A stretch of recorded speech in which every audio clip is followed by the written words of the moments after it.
Good morning, all of you. Now, here the chapter number 1 French Revolution. आज हम इसका part 5 discussion करने वाले हैं.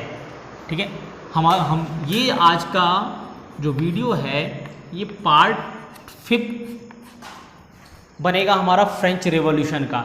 एंड आज जो हमारा डिस्कशन होगा, did women have a revolution. This is the topic number 4 on this chapter. Did women have a revolution. क्या महिलाओं के लिए भी क्रांति हुई थी?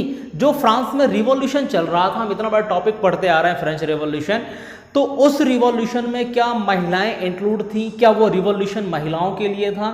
आज का टॉपिक इस पर बेस्ड है.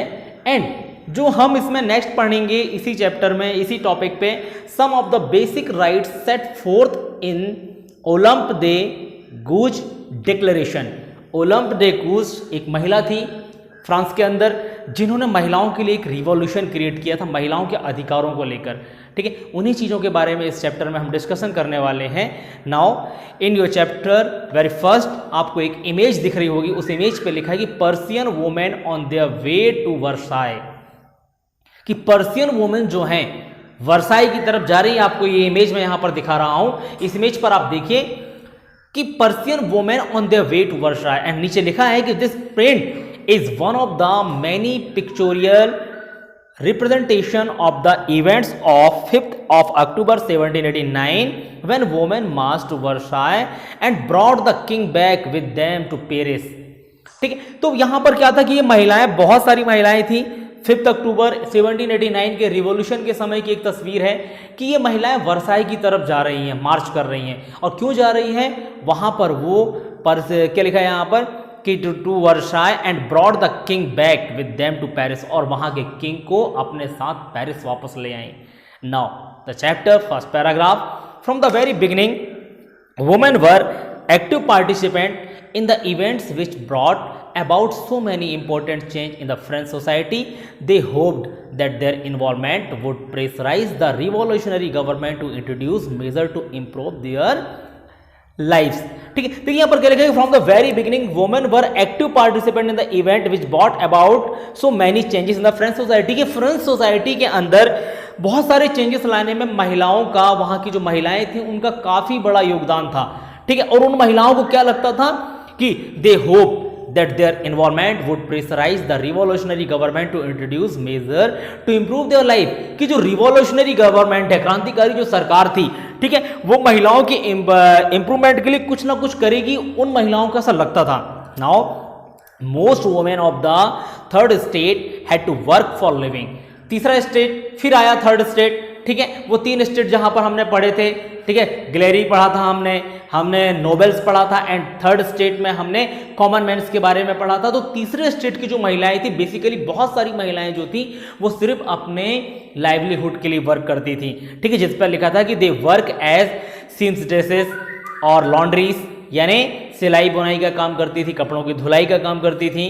And sold flour, fruit and vegetables at the market, or were employed as domestic servant in the house of prosperous family. फूल बेचना, सब्जियां बेचना, prosperous families यानी समृद्ध फैमिली जो थी उनके यहाँ पर हाउस होल्ड का वर्क करती थी. ठीक है. Now most women did not have access to education और जॉब ट्रेनिंग. और बहुत सारी महिलाओं को जॉब ट्रेनिंग नहीं मिलती थी. ठीक है, जॉब करने का सिस्टम ही नहीं था वहां पर कुछ महिलाओं के लिए. ठीक है, डिड लिखा कि हैव टू एजुकेशन और जॉब ट्रेनिंग. ना एजुकेशन मिल पाती थी, ना जॉब की ट्रेनिंग मिल पाती थी. Now only daughter of nobles और wealthier member of the third state could study at convent, after which their families arranged a marriage for them. ठीक है, अब नोबेल फैमिली का मतलब मैंने बताया था कुलीन परिवार. ठीक है, यानी जो बड़ी फैमिलीज थी वहां की जो लोग, वहां की जो महिलाएं थी, और थर्ड स्टेट की जो प्रॉस्पेरस महिलाएं थी, थोड़ा सा यानी बिजनेसमैन की जो महिलाएं थी थर्ड स्टेट में, सिर्फ वही लोग कॉन्वेंट में पढ़ते थे और उसके बाद उनकी मैरिज कर दी जाती थी. Now working women had also to care for their family, that is cook, fetch water, queue up for bread and look after the children. Their wages were lower than those of men. ठीक है, तो working women अपनी family की caring करती थी, बहुत सारे work करती थी, और उनका जो वेजेस था वो मेंस की तुलना में कम था. देखिए next paragraph. In order to discuss and voice their interest, women started their own political club and newspaper. About 60 women clubs came up in different French cities. ठीक है, अब देखिए इन्होंने क्या बोला कि उनकी इंटरेस्ट के लिए, वुमेन्स की इंटरेस्ट के लिए, ठीक है, discuss and their voice their interest, women started their own political club and newspaper. उन्होंने अपने इंटरेस्ट के लिए, अपनी भलाई के लिए, वहां की जो वुमेन्स थी उन्होंने खुद का एक पॉलिटिकल क्लब स्टार्ट किया. ठीक है, और न्यूज़पेपर भी उन्होंने स्टार्ट किया. Now about 60 women club came up in different French cities, कि डिफरेंट फ्रेंच सिटीज से लगभग 60 वुमेन्स क्लब सामने आए. ठीक है, now the society of revolutionary and republican women was the most famous of them.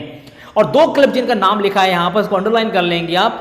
The society of revolutionary and republican women, ये दो club थे जो काफी ज्यादा फेमस थे. One of their main demand was that women enjoy the same political right as men. इनकी एक ही demand थी कि वुमेन्स को भी सेम पॉलिटिकल राइट्स मिलना चाहिए जैसे कि मेन को मिलता है. ठीक है, now women were disappointed that the constitution of 1791 reduce them to passive citizen. ठीक है, अब देखिए 1791 का जो कॉन्स्टिट्यूशन पास हुआ था, उस कॉन्स्टिट्यूशन के बाद ही यहां पर ज्यादातर क्रांति आई थी. ठीक है, तो उस कॉन्स्टिट्यूशन से इनको ज्यादा दुख हुआ. क्यों ज्यादा दुख हुआ? क्योंकि इनको पैसिव सिटीजन के अंतर्गत रख दिया था. ठीक है, मैंने पेशु का मतलब आपको बताया था. पेशु का मतलब आप समझ सकते हैं निष्क्रिय, कि सिर्फ ये हैं लेकिन इनका कोई अस्तित्व नहीं है. ठीक है, तो इनको पैसिव सिटीजन के अंदर रख दिया था. पैसिव सिटीजन कौन से सिटीजन होते थे? Those citizen who not have right to vote. ऐसे सिटीजन जिनके पास राइट टू वोट नहीं था, जो वोट नहीं कर सकते थे. They demanded the right to vote, to be elected to the assembly and to hold political office. इनकी डिमांड क्या थी? कि इनके पास राइट टू वोट होना चाहिए, ये असेंबली के लिए चुने जाने चाहिए, पॉलिटिकल ऑफिस पर वर्क करने वाले होने चाहिए. ना only then they felt would their interest be represent in the new government. और उनको ऐसा लगता था कि जब तक इनको पॉलिटिकल स्टैंडर्ड नहीं मिलेगा, पॉलिटिकल स्टेबिलिटी नहीं मिलेगी, पॉलिटिकल राइट्स नहीं मिलेगा, इनके इंटरेस्ट की तरफ गवर्नमेंट ध्यान नहीं देगी. Now the next paragraph. In the early years, the revolutionary government did introduce law that help improve the lives of women. ठीक है, अब देखिए रिवॉल्यूशनरी गवर्नमेंट है, जो क्रांतिकारी सरकार थी, स्टार्टिंग के ईयर पर कुछ काम किया उन्होंने महिलाओं के इंटरेस्ट के लिए. ठीक है, जैसे क्या था यहां पर देखिए, यहां लिखा है कि together with the creation of state school, schooling was made compulsory for all girls. यानी गवर्नमेंट स्कूल बनाए गए जो महिलाएं नहीं पढ़ सकती थी. एजुकेशन को कंपलसरी कर दिया गया महिलाओं के लिए. And now their father could no longer force them into marriage against their will. और उनके फादर जो थे, उनकी इच्छाओं के विरुद्ध उनका विवाह नहीं कर सकते थे. And marriage was made into a contract entered into freely and registered under civil code. Marriage को सिविल कोड के अंदर रजिस्टर्ड कर दिया गया. ठीक है, divorce was made legal and could be applied for by both women and man. Divorce को भी लीगल मान लिया गया, ये मैन और वुमेन दोनों के द्वारा अप्लाई किया जा सकता था. And now women could now train for job, could become artist or run small business. Women's को जॉब के लिए ट्रेनिंग दिया जाने लगा. ठीक है, वो आर्टिस्ट भी बन सकती थी और अपना बिजनेस भी रन कर सकती थी. Now the next, women's struggle for equal political rights however continued during the reign of terror. The new government issued law ordering closure of women's club and banning their political activities. अब जो women clubs बने थे, अब देखिए terror reason का मतलब समझ सकते हैं. रीजन ऑफ टेरर का मतलब आतंक का राज, जो कि जैकोबिन क्लब ने चलाया था. हमने लास्ट प्रीवियस क्लास में इसके बारे में डिस्कस किया था. तो जैकोबिन क्लब के जो किंग थे, उन्होंने वुमेन क्लब्स को बंद कर दिया एंड जो उनकी पॉलिटिकल एक्टिविटीज थी उनको बैन कर दिया. उन्होंने बैन का मतलब टोटल उनको क्या कहना चाहिए, खत्म कर दिया. ठीक है, कि वो कोई भी पॉलिटिकल एक्टिविटीज नहीं कर सकती थी. तो इनका जो इक्वल पॉलिटिकल राइट्स का जो एजेंडा था, जो मूवमेंट था, वो लगातार चलता रहा. And many prominent women were arrested and a number of them executed. और बहुत सारी प्रमुख महिलाओं को जो पॉलिटिकल एक्टिविटी थी, जो पॉलिटिकल एक्टिव थी, उनको अरेस्ट कर लिया गया और बहुत सारी महिलाओं को एग्जीक्यूट कर दिया गया. एग्जीक्यूट का मतलब बेटा फांसी पर चढ़ा देना होता है, यानी उनको फांसी की सजा दे दी गई. Now the next, women's movement for voting rights and equal wages continued through the next 200 year in many countries of the world. ये आने वाले लगभग 200 सालों तक बहुत सारे दुनिया के कई देशों में राइट टू वोट का जो मूवमेंट था वुमेन्स का, वो चलता रहा. And the fight for the vote was carried out through an international suffrage. International stage पर यह मूवमेंट काफी टाइम तक एक्टिव रहा. यहां पर लिखा है कि देखिए आप, the fight for the vote for was carried out through an international suffrage movement during the late 19th and early 20th century, यानी late 19th and 19th century के आखिरी तक और 20th सेंचुरी की स्टार्टिंग तक ये मूवमेंट चलते रहे महिलाओं के।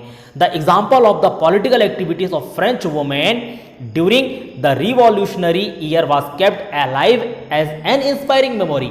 ठीक है, अब फ्रांस के अंदर जो महिलाओं का जो मूवमेंट था उसको एक इंस्पायरिंग मेमोरी के तौर पर रख लिया गया कि इन्होंने कितना मूवमेंट किया महिलाओं की राइट्स को लेकर, उनके फ्रीडम्स को लेकर, उनके एजुकेशन को लेकर। ठीक है, तो ये जो मूवमेंट था उनको इंस्पायरिंग के तौर पर, ठीक है, इंस्पिरेशन के तौर पर, इंस्पायरिंग मेमोरी के तौर पर रख लिया गया।